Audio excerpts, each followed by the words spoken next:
company that I chose to move my items over to the UK was called Express Trailers. All as they required from me was the amount of boxes, a rough description of what was in them, and the width and weight and length of the boxes. That was all. A quick photograph to show the company what was going over. I think the bulkiest item I had was a bike, so it took up 3/4 of a pallet. I was very impressed with them. The items arrived 3 days early and they arrived in exactly the same condition as they left Malta, so I was very happy and I would certainly recommend them to you. The company do provide boxes for you, however, because of the shop downstairs had a lot of boxes lying over, I decided to use theirs. Express Trailers were quite happy with that as long as all the boxes were taped up and secure.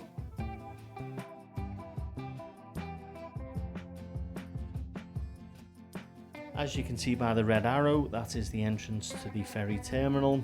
The ferry was very quick, it was very smooth, and that took me into Sicily. I then got a taxi from the ferry to Portello train station. There did seem to be some form of rail strike, so the taxi driver took me to a minibus, parked outside the station, which automatically took me to Syracuse. So here is Syracuse train station. There's literally no one in it. There was two fellas outside talking, so as you can see in a minute, I did actually explain what I was doing, but you could hear them over the microphone, so I didn't add the sound to it. I've left the little map there to show the next stage, which was from Syracuse to Messina Central, but due to the rail strike there was no trains. I was 11 hours early, so there was a little hostel across the road, very basic, so I went over to stay there and prepared myself for the next morning for the next part of the trip. So the next morning was a little bit confusing because there was a lot of people being told to wait for the train, but there was myself, an American couple and a couple from England that were all being told to just wait for the bus. It was the bus that we needed, that arrived on time, and then we all got on to Messina Central, which was the last stop. It was a nice journey across the coast, and there wasn't very many people on it. The driver did stop halfway.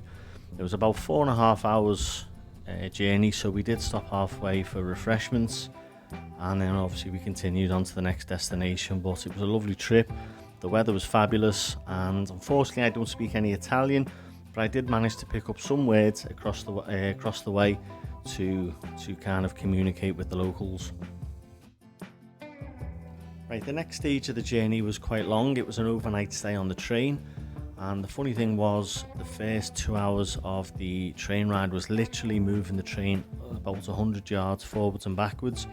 But what I didn't know is the train was actually being packed onto a ferry, which the ferry journey was 25 minutes. Once the train was on the ferry, I got off and walked around the ferry. There wasn't really many people there, everyone had stayed on the train. I grabbed a few drinks and something to eat, and then I got back on into my cabin. The cabin that I was in was a 4-berth, which was shared with a man from Milan and also from Denmark. We didn't speak each other's language, but we did use our phones to communicate and also to have a couple of games of poker before we all turned the lights out. Now, the nice thing about the journey is it's the first time I've seen fields of red, just red flowers along the way. I didn't actually get any on camera, but I did manage to film a couple of shots of just poppies. It was actually quite nice because it looked lovely amongst the green fields. It was a lovely journey. It was about 12 hours, and that took me directly into Milan. Once in Milan, I went for a little walk, and then I decided to get a taxi to the bus station. Now, I can't pronounce the bus station, but I've left the name on the screen. Now, the taxi driver that took me there was a 69-year-old driver who taught me a little bit of the local dialect, Italian, all the slang words, and it was a nice little drive through the town. We got to see a few of the sights, and then he took me to the bus station, which I then had a 7-hour wait for the bus on to Paris. Now, the bus station was quite a busy bus station. It was kept going all day. There is 2 places you can get something to eat and drink there. The actual main terminal where you can buy your tickets, or just round the corner there's a little cafe bar I found the cafe bar to be a little bit cheaper, the food was nice, and I was able to get some refreshments for the bus journey, which would have been approximately about 9 to 10 hours. Now I didn't manage to do much filming on the bus because it was dark, and I literally got the smallest seats on the bus. I could just about get my knees in between the seats, but I managed to get a couple of hours sleep, and then I woke up in Paris. After getting off the bus, I literally had half an hour to get the metro and get to the next station. I had 4 stops. Now one of the passengers on the bus directed me. I'd like to thank him because he didn't only save me time, but he also got me through the crowd to the metro a lot quicker by using his work pass. Everyone was great at the stations, they directed me, and I was able to make the next train. So the last train journey along the way, which was from Saint Lazare into Cherbourg. Now it was 2 hours.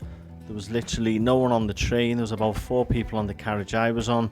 It was very quiet. I had a little nod, and the next thing I know, I was getting off the train in Cherbourg.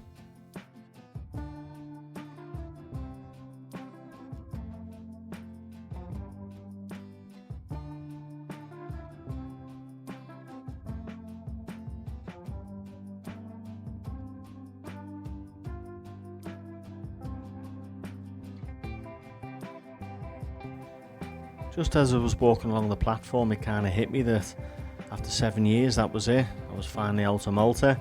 A lot of the memories kind of came flooding back to me, and I just couldn't believe how quickly I got to Cherbourg, because the next stop was literally back in Dublin, and that was it.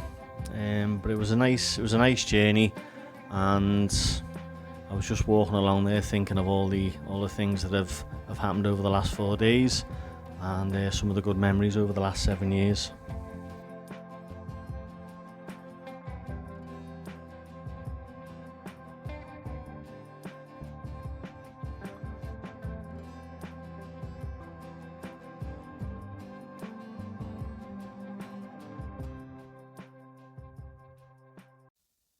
So here we are, the ferries of Cherbourg. I checked in with Irish Ferries, I got a little bite to eat, and I have to say all the staff at the ferry terminal were very helpful and accommodating. It wasn't too busy, there didn't seem to be that many foot passengers there. There was a lot of Irish lorry drivers from Belfast and Dublin, and there was a nice little place around the corner to get something to eat. I got some fish and chips, a cup of coffee, and then I just waited for the boarding call onto the ferry.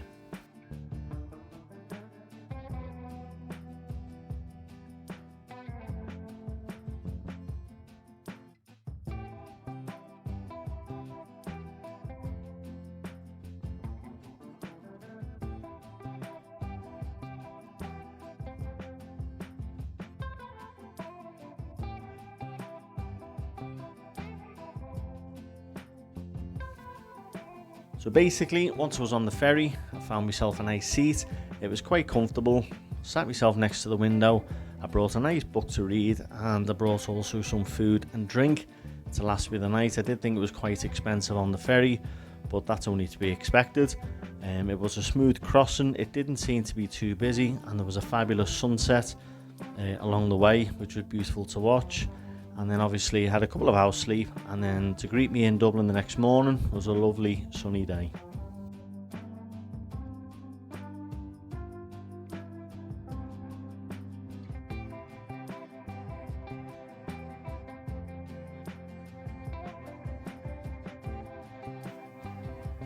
So the remainder part of the journey, once I got off the ferry in Dublin, I waited for about half an hour until I was able then to get collected and travel up to the north.